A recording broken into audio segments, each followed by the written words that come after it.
একসময় আমাদের দেশে প্রেসিডেন্সিয়াল ফরম্যাট অফ গভর্নমেন্ট ছিল, যখন সরাসরি প্রেসিডেন্টকে ভোট দেওয়া হতো। আমরা এখান থেকে চেঞ্জ করে পার্লামেন্টারি ফরম্যাটে গেলাম। পার্লামেন্টারি ফরম্যাটে আমরা রিপ্রেজেন্টেটিভ ডেমোক্রেসির পার্ট হিসেবে প্রতিনিধিদেরকে ভোট দেই। প্রতিনিধিরা পার্লামেন্টে গিয়ে আরেকজন প্রধানমন্ত্রী বানান। দুনিয়ার ইতিহাসে যে সমস্ত জায়গায় গণ অভ্যুত্থান হয়েছে কিংবা বিপ্লব হয়েছে, ওই সমস্ত জায়গায় পরবর্তীতে আমূল পরিবর্তনের সূচনা হয়েছে। রিসেন্টলি যে সমস্ত জায়গায় জনগণ তার মত প্রকাশ করেছেন, সিস্টেমের বাইরে গিয়ে মত প্রকাশ করেছেন। ইলেকশন সিস্টেমেটিক ওয়েতে মত প্রকাশ করে, কিন্তু গণ অভ্যুত্থানে সিস্টেমের বাইরে গিয়ে মত প্রকাশ করে, বিপ্লবে সিস্টেমের বাইরে গিয়ে মত প্রকাশ করে। এগুলো মিশরে করেছেন, এগুলো ফ্রান্সে করেছেন, এগুলো আমাদের আশেপাশের দেশগুলোতেও করেছেন। শ্রীলঙ্কাতে হয়েছে, নেপালে হয়েছে, ভিন্ন কায়দায় ভিন্নভাবে মত প্রকাশ করেছে। এখন প্রশ্ন, এই গণভোটের লেজিটিমেসি কি? গণভোটের রুটটা কোথায়? আমাদের দেশের সংবিধানের 7 নম্বর অনুচ্ছেদে বলা আছে, এখনকার সংবিধানের 7 নম্বর অনুচ্ছেদে বলা আছে, প্রজাতন্ত্রের সকল ক্ষমতার মালিক হলো জনগণ। প্রজাতন্ত্রের সকল ক্ষমতার মালিক হলো জনগণ। জনগণের অভিপ্রায়ের পরম অভিব্যক্তি রূপে এই সংবিধান প্রজাতন্ত্রের সর্বোচ্চ আইন। তাহলে এই সংবিধানটা জনগণের ইচ্ছার বহিঃপ্রকাশ। আর রাষ্ট্রটা কি? রাষ্ট্রটা হলো বাংলাদেশ একটি একক, স্বাধীন এবং সার্বভৌম প্রজাতন্ত্র। দেখবেন পার্লামেন্টে দাঁড়িয়ে আমাদের মিস্টার হোম মিনিস্টার তিনি বলছেন যে বাংলাদেশের সংসদ নাকি সার্বভৌম। এটি একটি ভুল তথ্য। বাংলাদেশের সংসদ সার্বভৌম সংসদ নয়। একমাত্র বাংলাদেশে জনগণই সার্বভৌম ক্ষমতার মালিক। তাহলে সংসদ সার্বভৌম নয় কেন? কারণ আর্টিকেল 65-এ বলা আছে, সংবিধানের 65-এ বলা আছে পার্লামেন্ট কি করবে, কোন কাজটা করতে পারবে। বলা হচ্ছে সংবিধানের বিধানাবলী সাপেক্ষে প্রজাতন্ত্রের আইন প্রণয়ন ক্ষমতা সংসদের উপর ন্যস্ত হইবে। সংবিধানের বিধানাবলী সাপেক্ষে হতে হবে। এমন কোনো কাজ পার্লামেন্ট যদি করেন যা সংবিধানের বাইরে, তাহলে বাংলাদেশের সুপ্রিম কোর্ট এটাকে অসাংবিধানিক ঘোষণা করে দিবে। অতীতে 8ম সংশোধনী অসাংবিধানিক হয়েছে, 7ম সংশোধনী অসাংবিধানিক হয়েছে, 13তম সংশোধনী অসাংবিধানিক হয়েছে, 16তম সংশোধনী অসাংবিধানিক হয়েছে, 15তম সংশোধনী অসাংবিধানিক হয়েছে। এগুলো তো পার্লামেন্টেই পাশ হয়েছিল।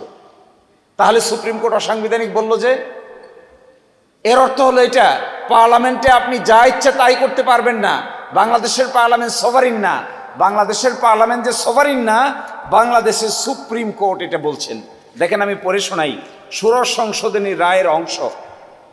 Only the people are sovereign and only the constitution is supreme. All other institutions are merely the institutions or agencies to fulfill the greatest purposes enunciated in the constitution. Supreme court বলে দিচ্ছে শুধুমাত্র জনগণই সার্বভৌম, আর সংবিধানই supreme. আর parliament বলি, সরকার বলি, বিচার বিভাগ বলি, এগুলো সব হলো সংবিধানের অধীনে আলাদা আলাদা অঙ্গ। এগুলো সুপ্রিম না। এটা একটা আরেকটাকে চেক দেয়। পার্লামেন্ট যদি বেআইনি কাজ করে, সুপ্রিম কোর্ট চেক দেয়। সুপ্রিম কোর্ট যদি এমন কোনো কাজ করতে পারবে না যা পার্লামেন্টের উপর বাধ্যকর, ডাইরেকশন দিতে পারবে না। আবার সরকার যদি এমন কোনো বেআইনি কাজ করে, সুপ্রিম কোর্টে গেলে স্টে হয়ে যায়। তাহলে সুপ্রিম কোর্ট, সরকার, পার্লামেন্ট, তিনটার একটা ট্রায়াঙ্গেল মিলে রাষ্ট্র। এই রাষ্ট্রের ভিতরে তিনটার একটাও সভারিন না, একটাও সার্বভৌম না। সার্বভৌম হলো এস পার আর্টিকেল 7 এবং বাংলাদেশের সংবিধানের 1 নম্বর অনুচ্ছেদ বলে শুধুমাত্র সার্বভৌম হলো জনগণ। এখন পরবর্তী প্রশ্ন, গণভোট হলো জনগণের এইরকমই ইচ্ছার ডাইরেক্ট বহিঃপ্রকাশের নাম হইল গণভোট। আচ্ছা, বাংলাদেশে কি গণভোট ছিল? ছিল না। 72 সালের সংবিধানে কোনো গণভোট ছিল না। গণভোট আসলো কখন? প্রথম গণভোট আনলেন second proclamation order, 5th amendment order of 1978। Bangladesh সংবিধানের গণভোটের বিধান প্রথম শহীদ প্রেসিডেন্ট জিয়াউর রহমান যোগ করেন, এটা 1978 সালে। 15th amendment, second proclamation, 15th amendment order 1978। এইটা দিয়ে বললেন বাংলাদেশের সংবিধানের প্রস্তাবনা, অনুচ্ছেদ 8, অনুচ্ছেদ 48, অনুচ্ছেদ 56 এবং অনুচ্ছেদ 142, এগুলো যদি সংশোধন করতে হয় তাহলে 142-এর অধীনে গণভোট ছাড়া সংশোধন করা যাবে না। এটা যোগ করলেন 1978। কিন্তু ইন্টারেস্টিং, বাংলাদেশে প্রথম গণভোট হয়েছে 1977। সংবিধানে আসার আগে 30শে মে 1977 বাংলাদেশের ইতিহাসে প্রথম গণভোট অনুষ্ঠিত হয়। এই গণভোটের প্রশ্ন কি ছিল? আমি এবার প্রশ্নে ঢুকছি। আমাদের বন্ধুরা বলছেন আমাদের এখনকার গণভোটের প্রশ্নটা নাকি স্পষ্ট না, এই জন্য জনগণ না বুঝে ভোট দিয়ে দিয়েছে। এইটার উত্তরটা দেখেন। এই প্রথম গণভোটের বিধান কি ছিল এবং প্রশ্নটা কি ছিল? প্রশ্নটা আমি পড়ছি। রাষ্ট্রপতি major general Ziaur Rahman BU এবং তার অনুসৃত নীতি কর্মপন্থার প্রতি আপনার আস্থা আছে কি? তো নীতি কি? কয়টা নীতি? আমরা কেউ বলতে পারবো যে এই কয়টা নীতি? কেউ বলছেন 19 দফা। জনগণ 19 দফা জানে? এই প্রশ্নটা কি সুস্পষ্ট হইল না অস্পষ্ট হইল? আপনারা আমি আবার পড়ি, আপনারা বুঝেন। এগুলো ক্যালকুলেশন, একেবারে ম্যাথমেটিক্সের মতো ক্যালকুলেশন, এগুলো গরম বক্তৃতার ক্যালকুলেশন না। রাষ্ট্রপতি major general Ziaur Rahman BU এবং তাহার অনুসৃত নীতি, দেখেন তো দেখি অনুসৃত নীতি কতগুলা। ও কর্মপন্থার প্রতি আপনার আস্থা আছে কি? কর্মপন্থা কয়টা? অনুসৃত নীতি কয়টা? এই প্রশ্নের কিন্তু উত্তর খুঁজে পাওয়া বড়ই কঠিন। প্রথম গণভোট গেল। দ্বিতীয় গণভোট বাংলাদেশের ইতিহাসে 21শে মার্চ 1985। এরশাদ সাহেব ক্ষমতায় আসলেন, উনি এসে আরেকটা গণভোটের আয়োজন করলেন। এই গণভোটটা কি? এই গণভোটের প্রশ্ন আমি পড়ছি।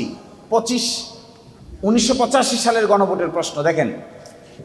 আপনি কি রাষ্ট্রপতি এরশাদের নীতি সমর্থন করেন এবং আপনি কি চান যে নির্বাচনের মাধ্যমে বেসামরিক সরকার গঠিত না হওয়া পর্যন্ত তিনি এই প্রশাসন চালিয়ে যান?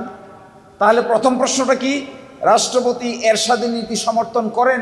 তো রাষ্ট্রপতির এরশাদের নীতি তো বহু কিছু, সবটাকেই সমাধান করেন কিনা এই প্রশ্নের উত্তর জিজ্ঞাসা করা হচ্ছে। তৃতীয় গণভোট 15ই সেপ্টেম্বর 1991 সালে বেগম খালেদা জিয়ার আমলে। প্রেসিডেন্সিয়াল ফর্ম থেকে সংসদীয় ফর্ম, পার্লামেন্টারি ফর্মে আসার সময় আরেকটা গণভোট হয়। সেখানে প্রশ্ন কি? সেখানে প্রশ্ন হলো গণপ্রজাতন্ত্রী বাংলাদেশের সংবিধানের দ্বাদশ সংশোধনী বিল 1991-এর রাষ্ট্রপতির কি সম্মতি দেওয়া উচিত কি না। তো দ্বাদশ সংশোধনী বিলে কি আছে? দ্বাদশ সংশোধনী বিলে কি আছে বাংলাদেশের সাধারণ জনগণ জানে? এটা জানা সম্ভব? আমাদের মতো উকিল মুক্তার রাজনৈতিক দলের লোকেরা জানা সম্ভব।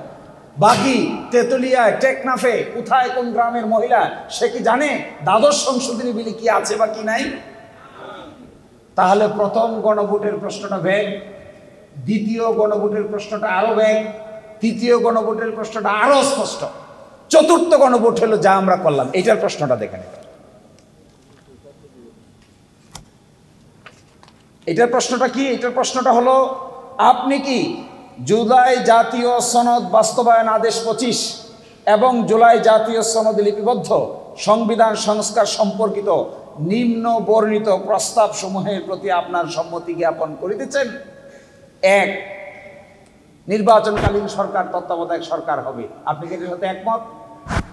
2, আগামী জাতীয় সংসদ দ্বিকক্ষ বিশিষ্ট হবে। একটা উচ্চকক্ষ হবে, একটা নিম্নকক্ষ হবে। উচ্চকক্ষের সদস্য হবে 100 জন। 100 জনের ভিতরে যে দল যে পরিমাণ ভোট পাবে সেই ভোটের আনুপাতিক হারে উচ্চকক্ষ গঠিত হবে। আপনি কি একমত?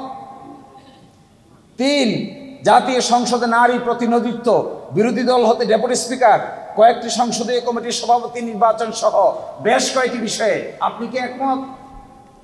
জুলাই জাতীয় সনদে বর্ণিত অপরাপর সংস্কার রাজনৈতিক দলগুলি তার ইচ্ছা অনুযায়ী করবে।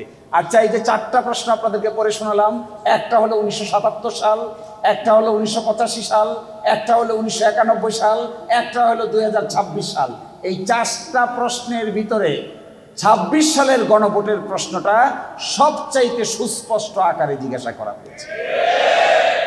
কোথায়? আপনারা যে গণভোটের আয়োজন করেছিলেন সেখানে বলেছেন কি, মেজর জিয়াউর রহমান কর্তৃক গৃহীত সকল নীতি পদ্ধতির সাথে কি আপনি একমত? এটা কোনো সুস্পষ্ট প্রশ্ন হলো? 85 সালে এরশাদ সাহেবের সঙ্গে গৃহীত সকল নীতি পদ্ধতির সঙ্গে একমত, এটা কি সুস্পষ্ট প্রশ্ন হলো?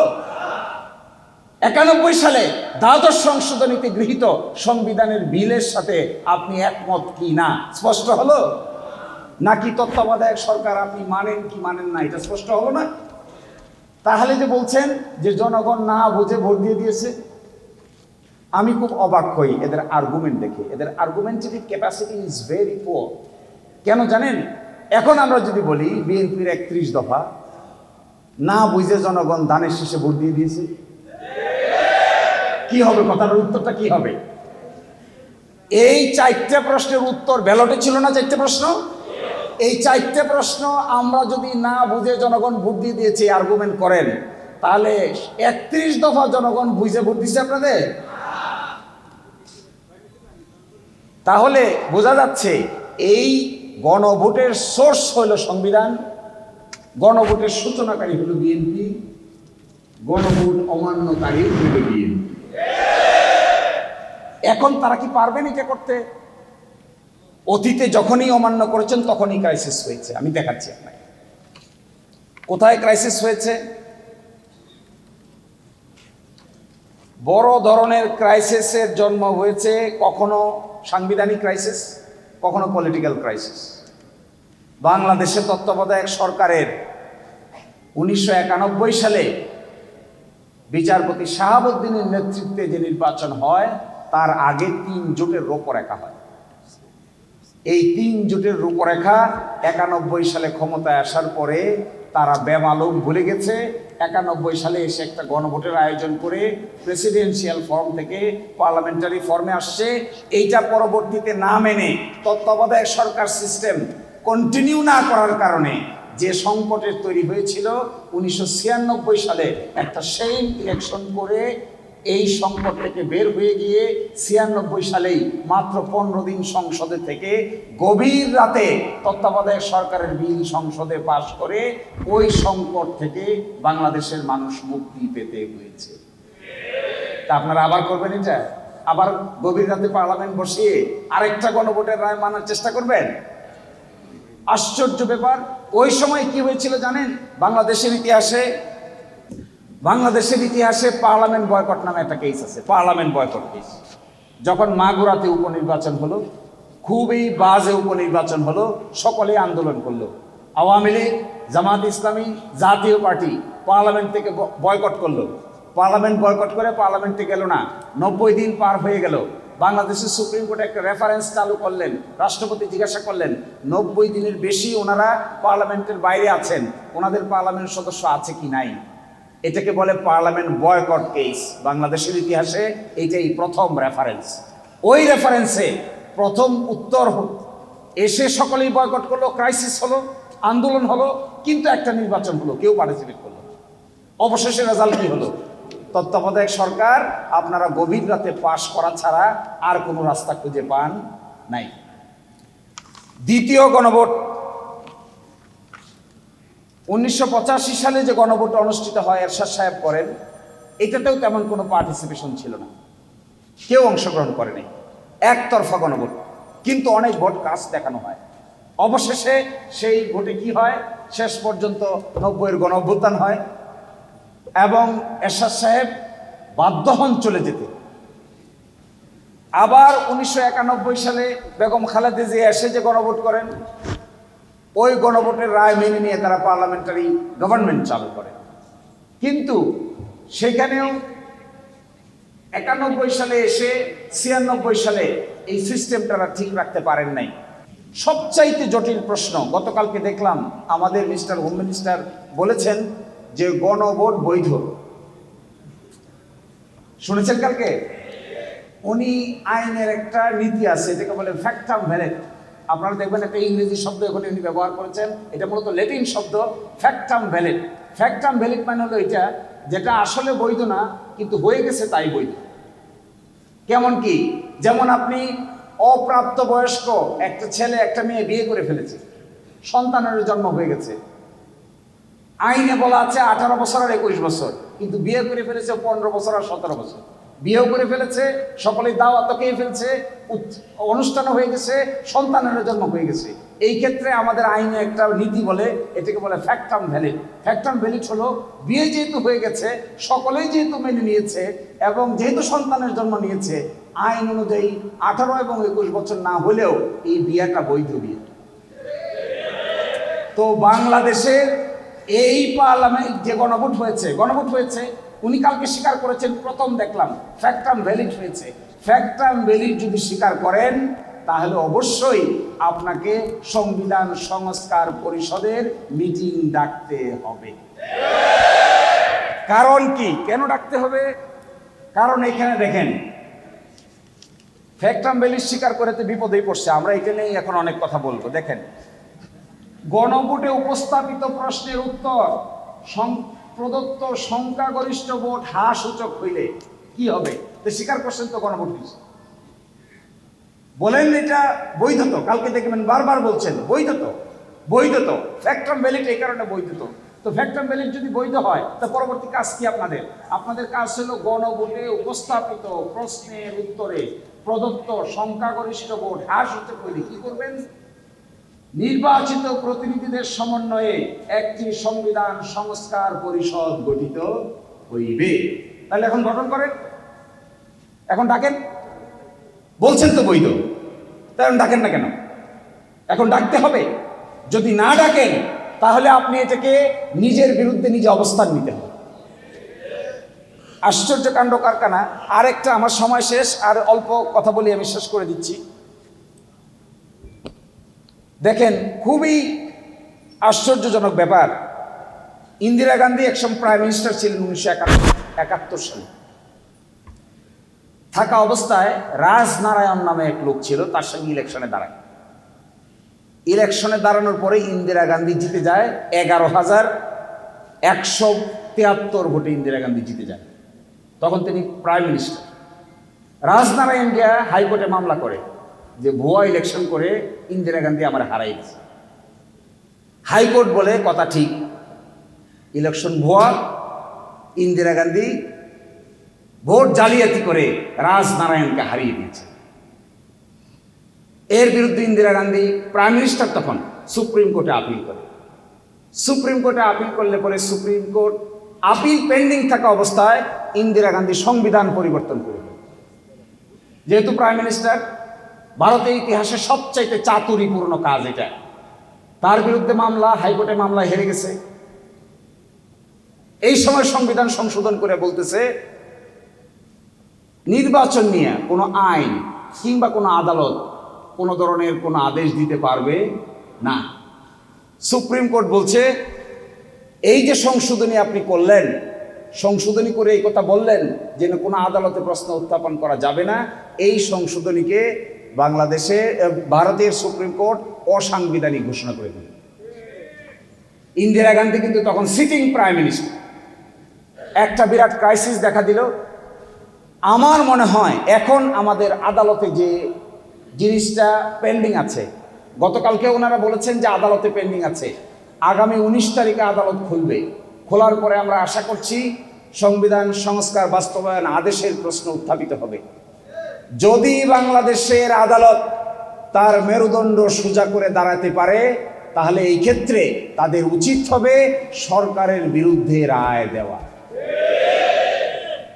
গণ অভ্যুত্থান কি সংবিধান মেনে হয়? জগতে কোথাও শুনছেন কেউ এই কথা বলে যে গণ অভ্যুত্থান হয়েছে সংবিধান মেনে? সংবিধান মেনে তো গণ অভ্যুত্থান হয় না, গণ অভ্যুত্থান হয়েই তো বাইরে থেকে, এবং একইভাবে এখানে বাইরে থেকে হয়েছে। এখন এটাকে আদালতের সাবজেক্ট ম্যাটার বানিয়েছেন। আমি আপনাদেরকে লাস্ট অনুরোধটুকু এটাই করার, আমার কনক্লুশনটা এটা যে যদি গণভোটের ফলাফল মেনে নিয়ে সংবিধান সংস্কার সভার বা পরিষদের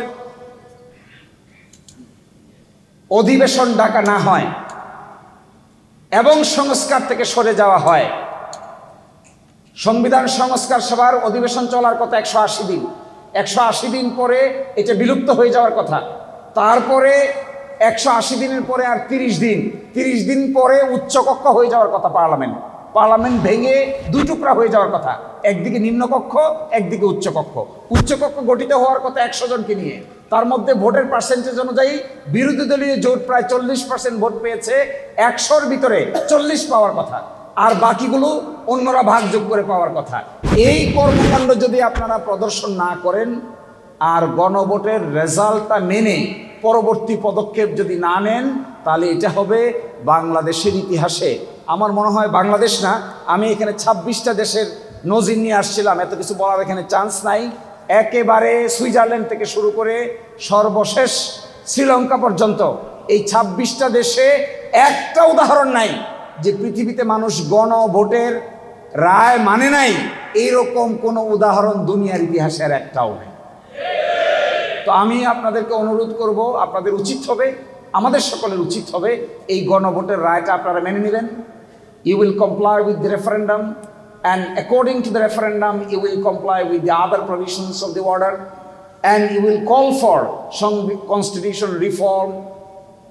অ্যাসেম্বলির মিটিং ডাকবেন, সেই মিটিং 180 দিনের মধ্যে শেষ করবেন, শেষ করার পরে দ্বিকক্ষ বিশিষ্ট পার্লামেন্ট হয়ে যাবে, সংস্কারগুলো বাস্তবায়ন করবেন, গণভোট ইমপ্লিমেন্টেড হবে, তখনই বাংলাদেশ একটা নতুন যাত্রার সূচনা হতে পারে। আর যদি তা না হয় তাহলে যেই লাউ সেই কদুই থেকে যাবে, আরেকটা সাংবিধানিক ক্রাইসিস তৈরি হচ্ছে, অনাস্থার ক্রাইসিস তৈরি হচ্ছে, কোর্টে গিয়ে ক্রাইসিস তৈরি হচ্ছে। আমি খুব অবাক হই, এই রাজনৈতিক প্রশ্নের সমাধান তারা কোর্টে নিয়ে গেছে। আচ্ছা বলেন তো, তত্ত্বাবধায়ক সরকারের সমাধান বাংলাদেশের কোর্ট দিয়ে বাংলাদেশের ইতিহাসে কি ভালো হলো না খারাপ হলো? তত্ত্বাবধায়ক সরকার প্রবর্তন করেছিলাম আমরা রাজনৈতিকভাবে, এটাকে ওনারা নিয়ে গেছেন কোর্টে, কোর্টকে বলছেন অসাংবিধানিক। 17 বছর দেশে আগুন জ্বলছে, এখন এসে কোর্ট আবার বলছেন সাংবিধানিক।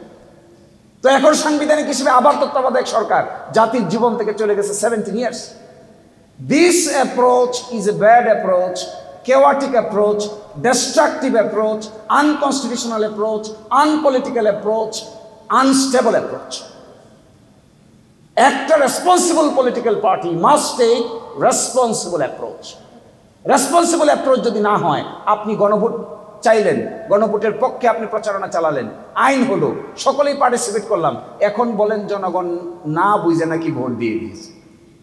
আরে কি সেই এটা লজ্জারও তো একটা সীমা থাকা দরকার, এবং লজ্জা হলো ইমানের।